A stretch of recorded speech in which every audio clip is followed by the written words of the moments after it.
다들 연휴는 잘들 보내셨나요? 저는 아들과 함께 여행을 하는 것으로 이번 연휴를 보냈습니다. 수십 년을 명절 준비하느라 명절만 되면 온몸이 다 아팠는데 최근 몇 년은 아들 덕에 연휴라는 걸 제대로 즐기고 있어요. 길게 얘기할 것 없이 오늘 제가 사연을 보내게 된 이유에 대해서 말씀을 드려야겠죠? 저는 제 남편과 이혼을 한 이야기를 하려고 합니다. 뭐? 돈? 아이고, 내가 돈이 어디 있어, 임마. 그리고 대학 문턱도 못 밟은 놈이 무슨 사업을 하겠다고. 아휴, 쓸데없는 생각하지 말고 어디 공사판에 가서 돈이라도 벌어. 세상에, 애 아빠라는 인간이 자기 자식한테 줄 돈은 없다고 발악을 떨어놓고는 자기가 만나는 여자한테는 몇백씩 척척 내주었었네요. 외도를 한 걸 들키자마자 그 인간은 기다렸다는 듯이 제게 이혼을 하자고 했습니다. 저도 외도를 저지른 인간이랑 한 지붕 아래 살고 싶지 않았기에 이혼하자고 했어요. 그런데 그 인간이 재작년에 저희 모자를 찾아왔지 뭡니까? 왜 찾아왔는지 그 이유가 궁금하시다면 지금부터 시작되는 이야기를 잘 들어주시길 바랍니다. 전체 내용을 쭉 듣고 나서야 이해가 되실 거거든요. 그럼 제 이야기를 시작하겠습니다. 아이고, 순자 아빠 그만해요. 하나밖에 없는 딸 자식을 아주 그냥 못 잡아먹어서 안달이야 아주. 순자야, 이리 와. 아휴, 네 아버지는 어떻게 술만 먹었다면 이런다니? 그러니까 말이야. 아유, 정말 내가 무슨 죄냐고 애가. 저러니까는 애 엄마가 애도 내팽개치고 집을 나가버리지. 아휴. 저는 어린 시절 좋지 못한 환경에서 자랐습니다.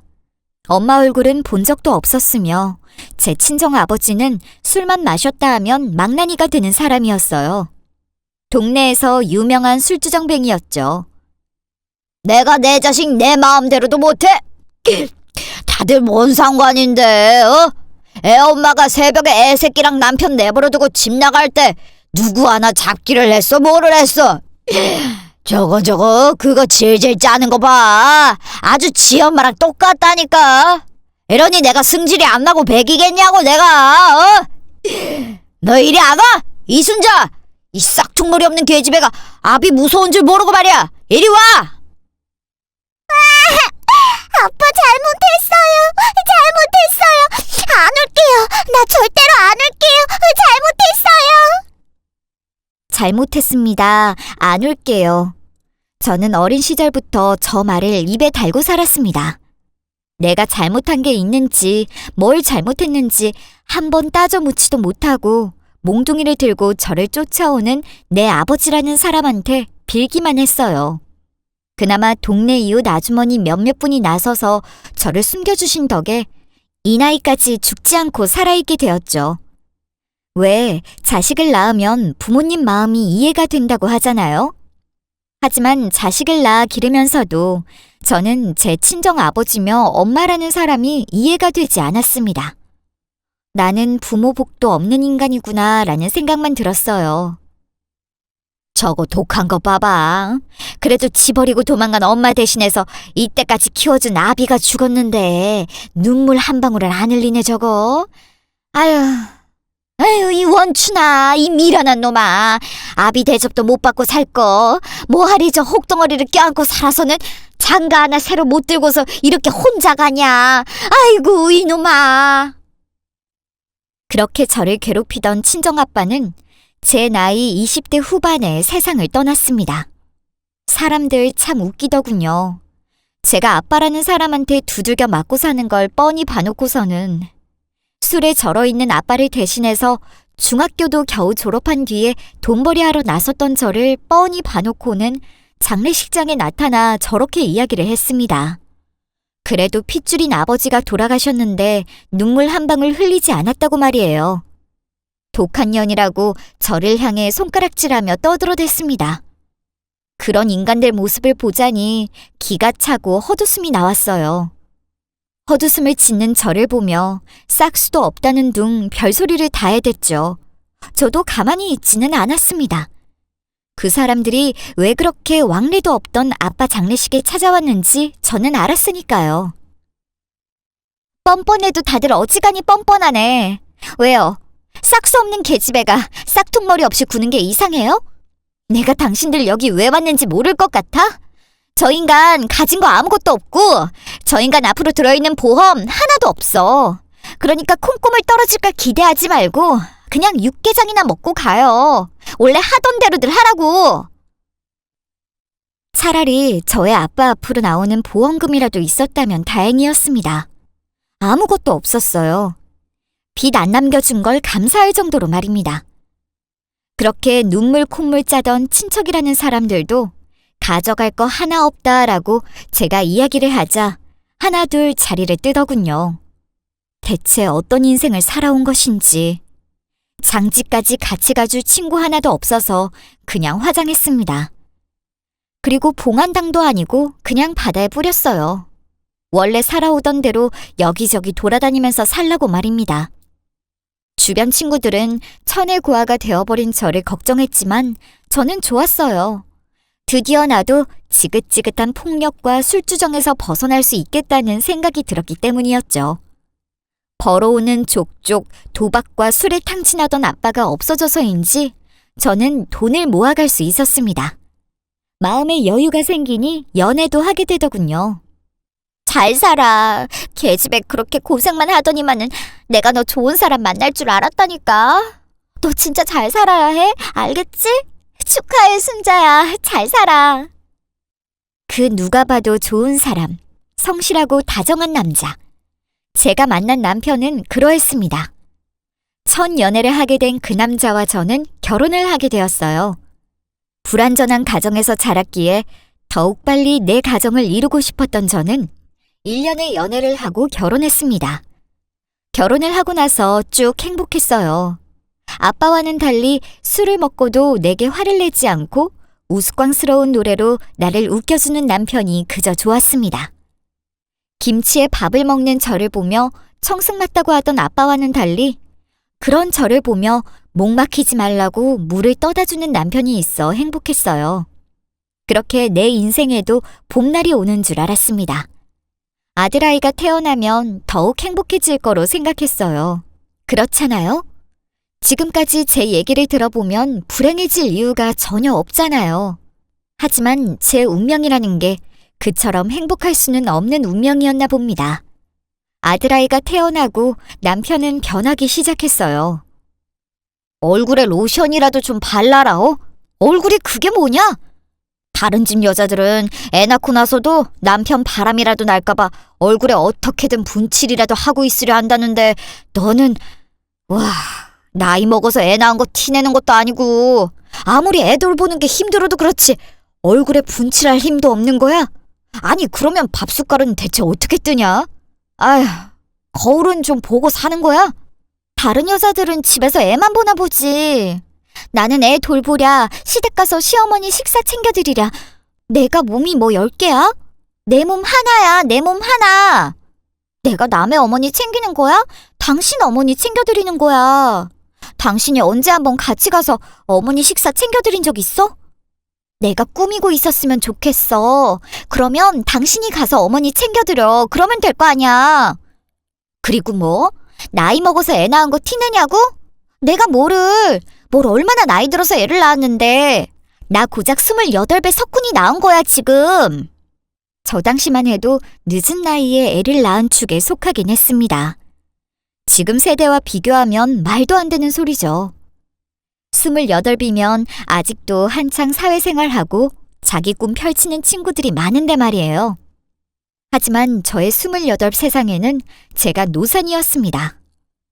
다시 되짚어보면 남편은 출산 후 초라하게 변해버린 제 모습에 가장 먼저 정이 떨어졌던 것 같네요. 화장기 없는 얼굴에 3일에 한 번 옷을 갈아입을 수 있으면 감사할 정도로 정신이 없는 생활의 연속이었습니다. 저는 아이를 돌보면서 치매 증상이 있는 시어머니 식사까지 챙겨야 했어요. 우리 딸 어디 있어? 순자 보고 싶다. 순자 오라고 해. 엄마, 내가 엄마 딸인데 무슨 소리를 하는 거야, 자꾸. 시어머니는 저한테 정말 잘해주셨어요. 저를 당신 딸처럼 아껴주셨죠. 저 역시 그런 시어머니를 잘 따랐습니다. 하지만 시어머니는 제가 임신을 하고 나서 급격히 치매 증상이 악화하였고 출산하고 나서는 말 그대로 정신이 혼미하다고 표현할 수 있는 상태가 되셨습니다. 그래서 그 갓난쟁이를 업고서 저는 시댁에 갈 수밖에 없었어요. 남편이며 시누이 2명의 자식 모두 시어머니를 신경 쓰지 않았습니다. 우리 엄마가 올케 언니만 찾잖아요. 엄마가 당신이 주는 밥만 드시잖아 라고 이야기를 하면서 일절 모른 척을 했습니다. 그럼 제가 시댁에 가 있는 동안 아이라도 좀 맡아서 돌봐주면 좀 좋아요. 얌생이 같던 시누이는 당연히 아이를 돌봐준 적이 없었고 애아빠라는 남편놈은 자기 일 바쁘다, 아이는 엄마가 돌봐야 하는 거라는 소리를 해대며 육아를 회피했습니다. 그런데도 저는 누구나 이 시기에는 이렇겠거니 하며 넘겼어요. 그때만 해도 다들 그렇게 살았으니까요. 그냥 그런 줄 알았습니다. 그래도 석훈이 엄마가 고모 옆에 있어줘서 고모가 편히 눈 감으셨지 뭐. 석훈 엄마가 고생 많았어. 아유, 생전에 그렇게 우리 며느리 하면서 그렇게 아끼셨는데 마지막 가실 때도 며느리 손 꼭 붙잡고 눈 감으셨네. 시어머니는 아들아이가 3살이 되던 해 돌아가셨습니다. 아무리 온전치 못한 정신이었어도 저 먹을 간식은 꼭꼭 숨겨놓으시며 얼른 먹으라 아이처럼 웃으시던 시어머니. 시어머니가 돌아가시고 나니 제 세상은 더욱 어두워지기 시작했습니다. 하도 웃고 다녀서 입꼬리가 올라가 있었던 제 얼굴은 어느 순간부터 축 처진 입꼬리를 갖게 되었어요. 그래도 아들아이와 함께할 때면 유일하게 환하게 웃을 수 있었습니다. 아들아이가 있어 살아갈 수 있었어요. 남편의 폭언 속에서도 말입니다. 집에서 가정교육을 어떻게 하길래 애가 학교에서 성적을 이 모양으로 받아와? 대체 당신은 집에서 하는 일이 뭐냐? 밥 짓고 빨래하고 그런 것만 하는 게 다인 줄 아는 거냐고. 아유, 내가 아주 속이 터진다 터져. 하긴 겨우 중학교 졸업장 받은 여편 내가 애한테 뭘 가르치겠어? 당신 뭐 영어로 된 거 읽을 줄 알아? 아니다. 알파벳은 읽을 줄 아는 거야? 아빠, 왜 엄마한테 그렇게 말해요? 성적 못 받은 건 내 탓인데 왜 그걸 엄마한테 뭐라고 하냐고요? 자꾸 내 앞에서 엄마한테 그런 식으로 말하지 말아요. 엄마는 사람 아니야? 엄마는 자존심도 없는 줄 아느냐고. 너는 조용히 해 임마. 네 엄마가 속 터지게 구니까 아빠가 이런 소리 하는 거 아니야. 아유, 여편네야 이 등신아. 애 공부를 못 가르칠 것 같으면 학원이라도 잘 구하든가. 잔말 말고 당장 석훈이 자식 종합학원 다른 데로 옮겨. 알겠어? 엄마한테 욕하지 말라고요. 엄마한테 말 좀 그렇게 하지 말라고. 아들아이가 청소년기에 접어들면서 남편과 아들이 부딪히는 일이 잦아졌어요. 남편과 제가 다투는 건 참아도 아들아이에게까지 못된 말을 하며 큰 소리를 치는 남편은 용서할 수가 없었습니다. 참다 못해 터지는 날도 있었어요. 지금 뭐 하는 거야? 당신 미쳤어? 이거 안 치워? 나 당신한테 얼마든지 이렇게 할 수 있어. 그러니까 석훈이 한 번만 더 때려. 한 번만 더 석훈이 앞에서 나한테 그따위로 말해봐. 나 너 진짜 가만 안 둬. 알겠어? 여느 때와 다름없이 남편 놈은 아들아이 앞에서 제게 폭언을 했고 아들아이는 그걸 보고는 또 남편한테 대들었죠. 남편 놈은 아들아이 허벅지 뒤가 시퍼렇게 멍이 들 정도로 때렸고요. 골프채로 말입니다. 그러니 제가 눈이 돌죠. 남편 놈이 잠들어 있던 때에 저는 남편 놈 멱살을 잡고서 일으켜 세웠습니다. 한 손에는 위험천만한 주방도구를 들고서 말이에요. 나는 몰라도 내 자식한테 그렇게 하는 걸 보니 참을 수 없었습니다. 제 눈빛과 말투에서 살기를 느낀 건지 남편 놈은 그 다음부터는 아들에게 일절 손을 떼지 않았어요. 제게 폭언도 하지 않았죠. 완전히는 아니었지만 그런 말을 내뱉으려다가 말고는 했습니다. 그렇게 적막이 감도는 가정이 되어버린 우리 집은 소통이라고는 저와 아들 둘이서 하는 대화뿐이었습니다. 남편은 제가 했던 협박사건 이후로 저희 모자를 투명인간 취급했거든요. 그나마 다행인 건 자기가 벌어다 주는 돈은 꼬박꼬박 잘 내놓았습니다. 대학을 왜 안 가? 사업을 하더라도 대학 가서 졸업하고 사업해도 충분히 할 수 있는 거잖아, 석훈아. 네가 아직은 잘 몰라서 그러는데 우리나라에서 대학 졸업장 못 받으면 그렇게 서러울 수가 없는 거야, 어? 엄마 말 좀 들어줘. 엄마, 그거는 엄마 세대 이야기인 거지. 요즘 우리 애들 하는 말 들어보면 대학 안 간다는 애들도 진짜 많아. 요새 추세가 자기 진로 맞게 가는 거라니까. 엄마, 나 못 믿어? 나 정말 오래 생각한 거야. 내가 선택한 건 절대 후회 안 하게 나 진짜 열심히 할게. 나 믿어주라, 엄마. 고등학교 3학년 진학을 앞두던 해, 아들아이는 대학을 가지 않겠다고 이야기를 했어요. 고등학교에 입학하면서부터 생각했던 일이 있는데 졸업하자마자 바로 해보고 싶다고 말입니다. 심지어 그 계획을 제게 PPT를 활용해가며 보여주었네요. 아르바이트도 자기가 하고 싶어 하던 사업 쪽으로 하고 있었습니다. 저도 몰랐어요. 그저 친구들과 공부를 하고 오는 줄 알았는데 그 시간에 아르바이트를 하고 있었더군요. 중학교만 졸업한 저로서는 아들아이가 대학을 가지 않겠다고 하는 그 말이 청천벽력같이 들려왔습니다. 처음에는 절대 안 된다고 했어요. 다른 건 몰라도 이거는 당신이 나서서 얘기를 해야 하는 부분이야. 애가 대학을 안 간다고 하잖아. 당신이 그래도 애 아빠인데 이것까지 나 몰라라 할 거야? 아이고, 걱정도 팔자다. 사업한다고 방방 뛰는 게 뭐 얼마나 갈 줄 알고. 그냥 내버려둬. 쟤까지 게 고등학교 졸업장 가지고서 뭐 사업을 하겠다고. 저러는 거 얼마 안 가서 끝나. 옆에서 지 친구 놈들 수능 공부하는 거 보다 보면 지가 똥줄이 타서 알아서 공부하겠지. 지 엄마 사는 거 보면서 생각도 할 테고. 대학 졸업장 없으면 어떻게 살아가는지 뻔히 본보기로 있는데 그게 얼마나 갈 것 같아? 아들 이야기를 남편한테 했더니만 저렇게 이야기를 했습니다. 꼭 말을 해도 저렇게 거지같이 하는 인간이었어요. 남편이 저렇게 이야기를 한다고 해도 마음을 놓을 수는 없었습니다. 자식이 대학을 안 가고 바로 자기 사업을 하겠다는데 마음 놓을 부모가 얼마나 있겠어요? 하지만 아들아이는 정말 열심히 자기 꿈을 위해 이것저것 준비를 하기 시작했습니다. 그런 아들을 보고 있자니 저도 자극이 되더군요. 조금은 늦었지만 제 일을 하고 싶은 마음이 있었기에 저는 요양보호사 자격증을 따기 위해 공부하기 시작했습니다. 치매를 앓던 시어머니를 돌보면서 내가 조금 더 지식이 있었다면 이런 생각을 했거든요. 그렇게 아들과 저는 함께 공부했습니다. 사회에 나가기 위한 공부를 말이에요. 어쩌면 모든 일은 주어진 운명 안에서 돌아가는 것 같죠?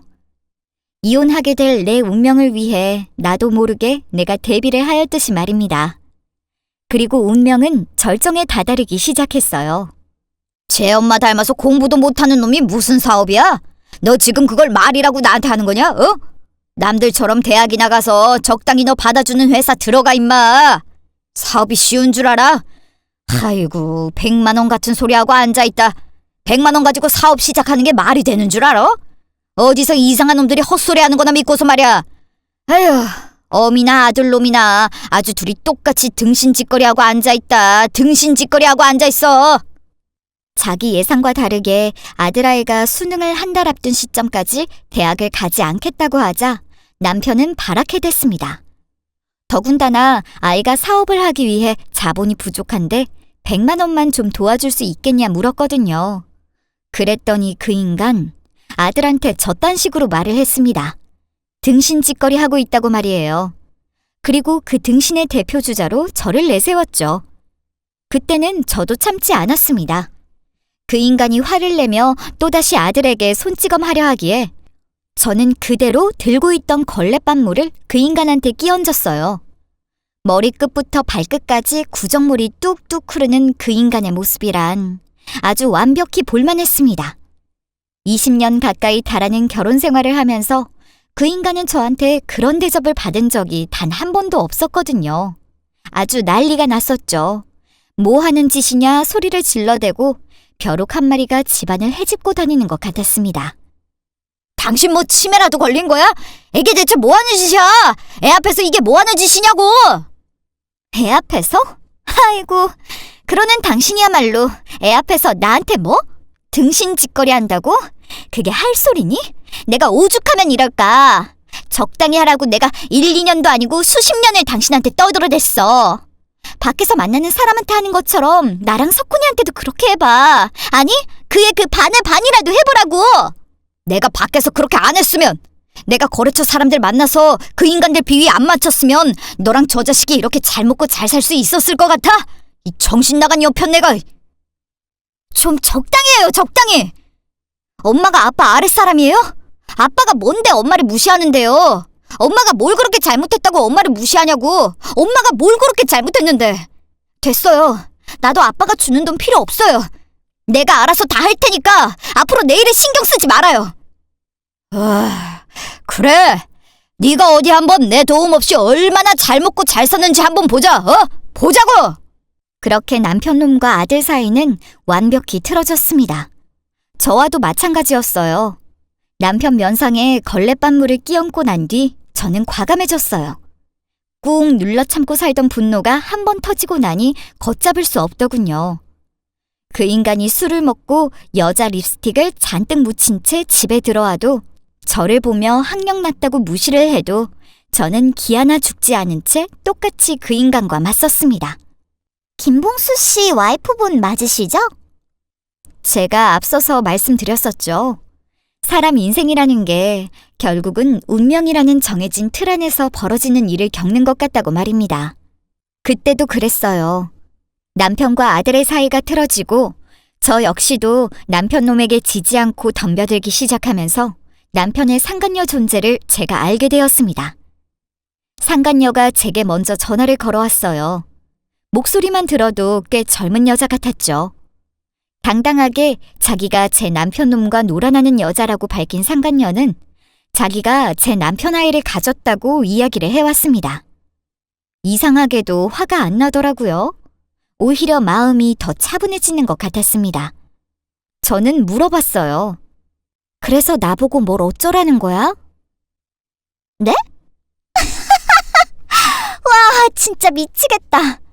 오빠한테 들은 거랑은 사모님 성격이 너무 다르신데요? 저는 사모님이 우리 오빠랑 이혼해줬으면 좋겠어요.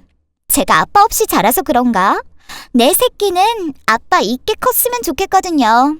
그렇다고 해서 뭐 옛날처럼 제가 그쪽 집으로 들어가서 첩살이 할 것도 아니고, 물론 저는 첩살이 할 생각도 없지만요. 그러니까 오빠랑 이혼해주세요. 오빠가 하도 보수적으로 굴어서 말이에요. 조강 지쳐버리면 벌 받을까봐 무섭다나? 그러니까 사모님이 먼저 오빠한테 이혼하자고 해주세요. 참, 대단들 하네. 아주 대단한 사랑들 하고 있나 보네. 내가 왜 이혼을 하자고 먼저 얘기를 하니? 네 오빠한테 얘기하라고 해. 내가 누구 좋으라고 먼저 이혼을 하자고 얘기해. 그리고 아빠 없이 컸으면 좀 멀쩡한 놈이랑 결혼해서 애한테 아빠를 만들어줘야지. 만나도 가정 있는 남자를 만나서 첩질을 하고 있어? 더럽게? 나는 내 입으로 먼저 이혼하자고 얘기할 생각 없으니까 당신 그 잘난 오빠한테 얘기하라고 해. 내가 바람을 피워서 너랑 이혼하고 싶다. 그 인간 입으로 정확히 이렇게 얘기하라고 해. 그럼 이혼해 줄 테니까.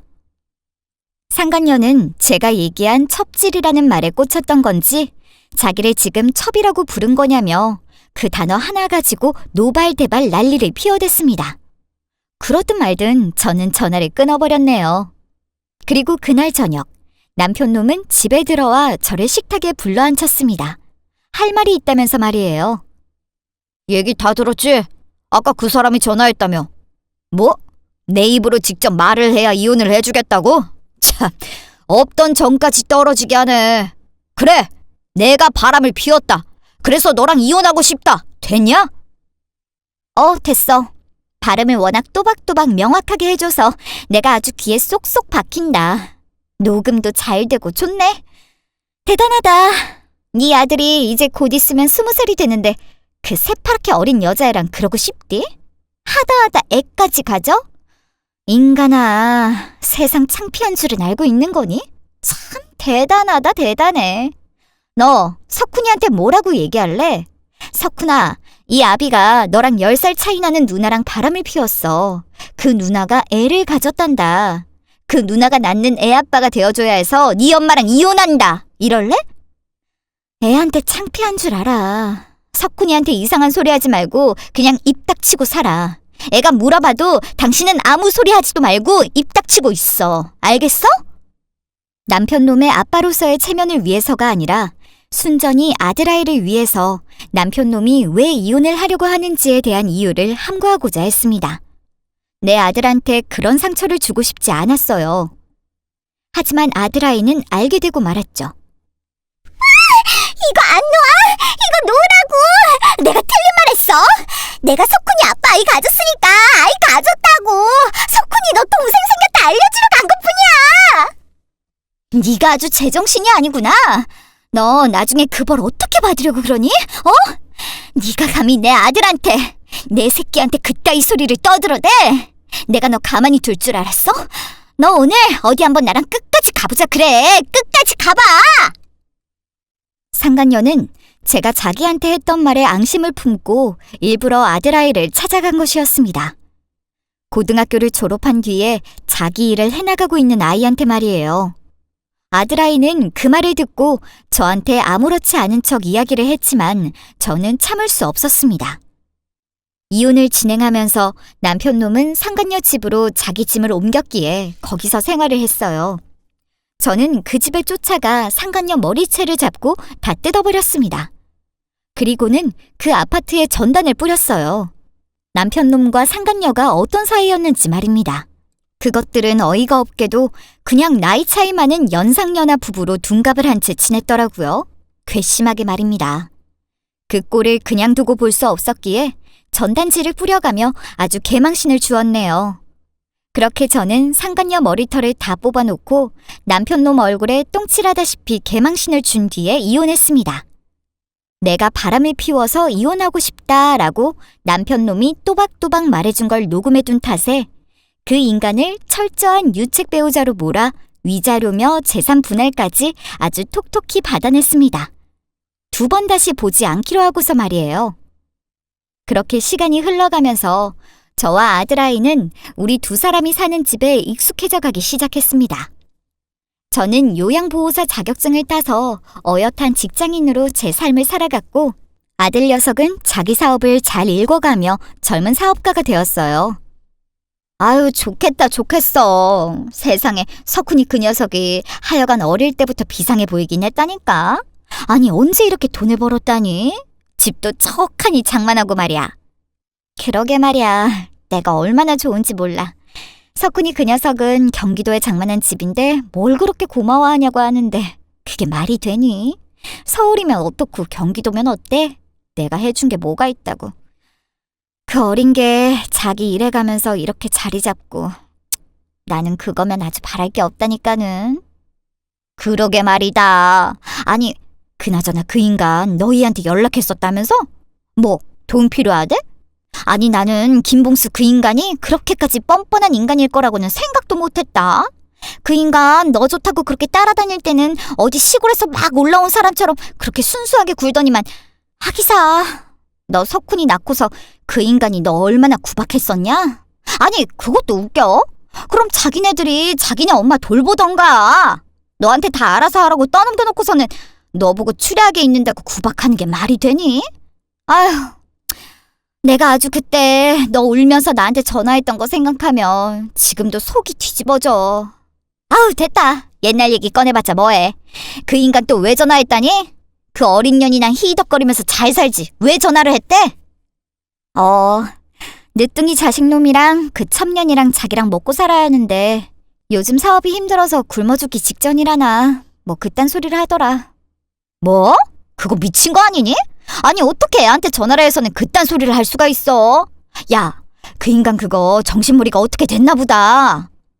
그래, 어떻게 됐나 봐. 그 정신 나간 놈. 그거 석훈이가 100만 원 달라고 했을 때 10원 한 장 없다고 해놓고는 그 첩년한테 차 뽑아준 인간이야. 참, 양심도 없는 인간 아니니? 너도 알지? 우리 석훈이 어떻게든 빚 안 지고 남한테 손 안 벌리고 일해보겠다고 밤낮 없이 일했던 거. 애가 그렇게까지 하는데도 10원 한 장 안 주더라. 그 돈 아껴서 다 어디 썼겠냐고. 그 여자한테 썼겠지. 참 대단해. 그 놈만 대단하게? 다 큰 아들까지 있는 가정 있는 남자 꼬셔서 살림 차린 그 불려시도 대단하지. 아주 둘이 잘 만났다, 잘 만났어. 정말 어이가 없었습니다. 사람이 맞는 건가 싶었죠. 재작년에 남편이라는 인간은 저희 모자한테 연락을 해왔어요. 돈이 필요하다면서 말입니다.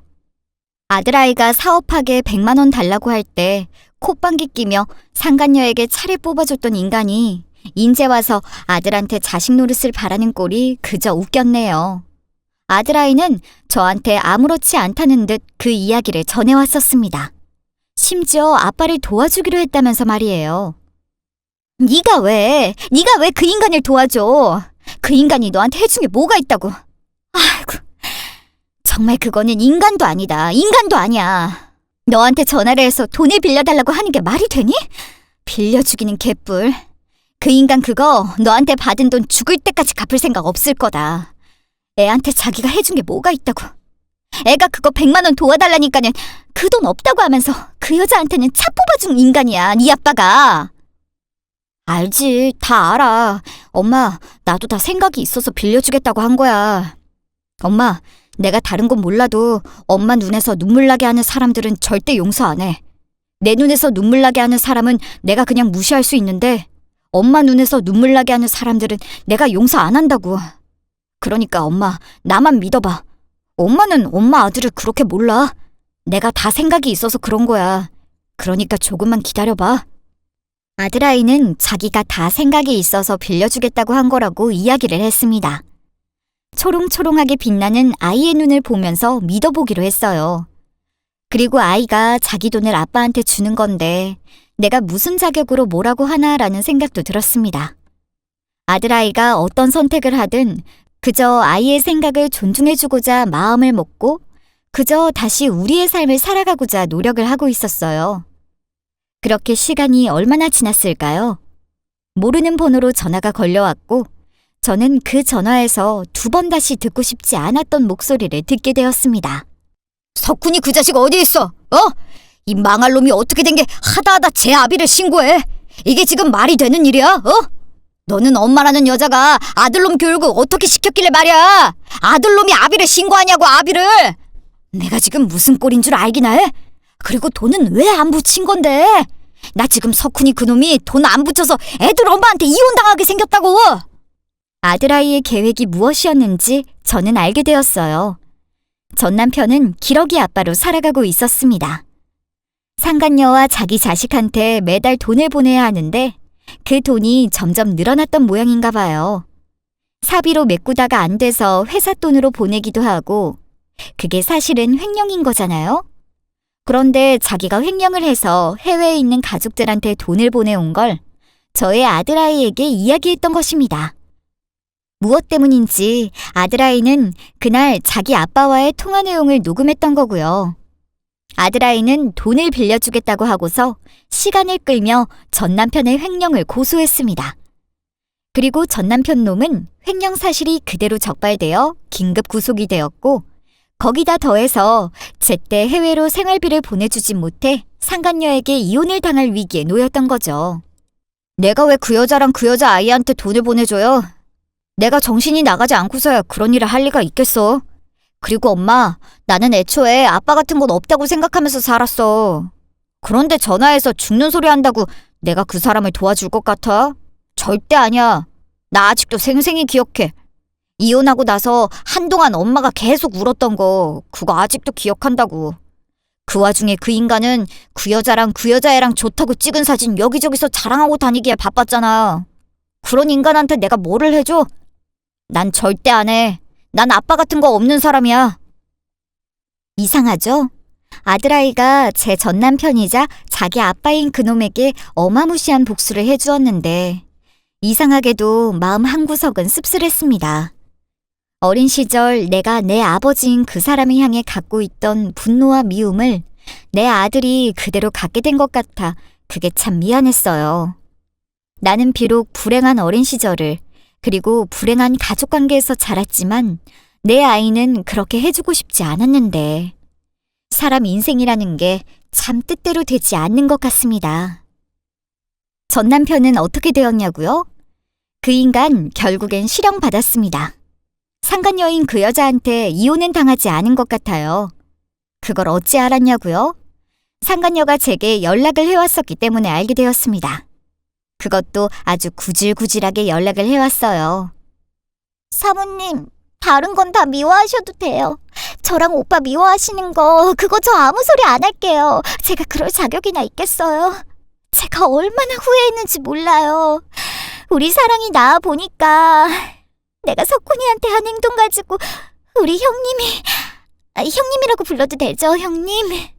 우리 형님이 얼마나 속상하셨을지 제가 아이 낳아 보니까 알겠더라고요. 형님, 우리 사랑이 머리가 정말 좋거든요.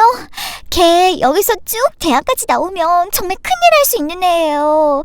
그런데 돈 때문에 애가 공부하던 걸 멈출 수는 없는 거잖아요.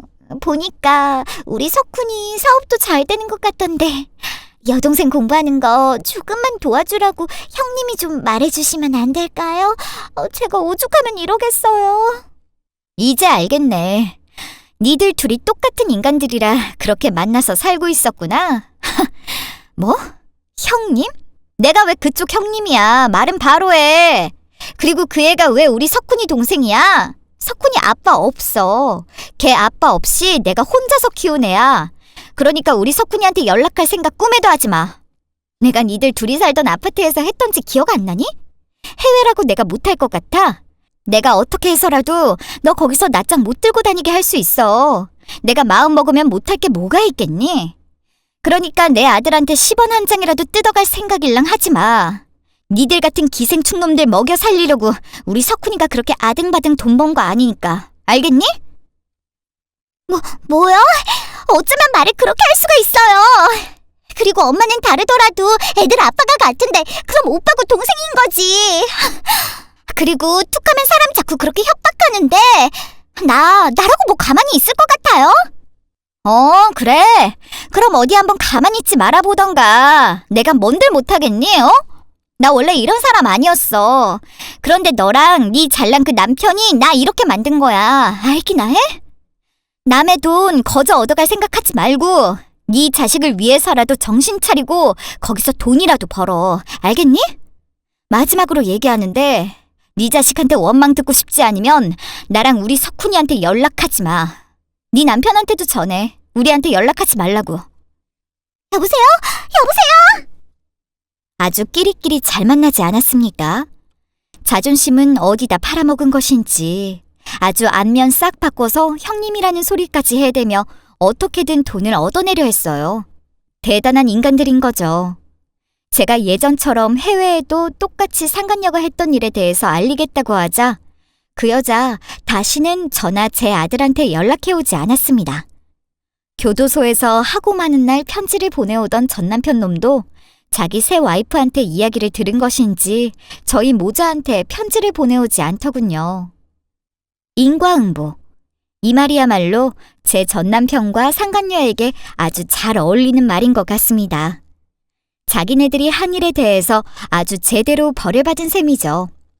내년이면 그 인간이 다시 세상 밖으로 나오겠네요. 저나 아들이나 진작에 번호도 바꾸고 해서 그 인간과 다시 만날 일은 없을 것 같습니다. 아들아이는 자기 회사 보안 직원들한테 전 남편 사진을 배포해서 그 인간이 혹시라도 회사로 찾아왔을 때 아예 발도 못 들이게 하라고 해둔 상태였거든요. 자기 아들한테 버림받은 심정이 과연 어떨지 전혀 알고 싶지 않은 심정입니다.